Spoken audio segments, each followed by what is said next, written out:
Ang mabuting balita ng Panginoon, ayon sa unang sulat sa mga taga-Korinto,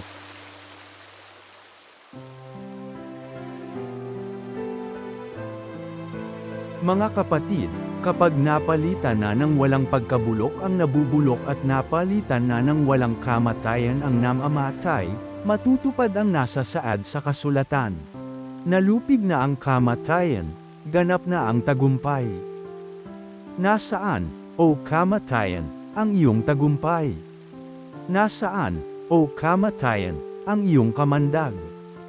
Ang kamandag ng kamatayan ay ang kasalanan, at ang lakas ng kasalanan ay nagmumula sa kautusan.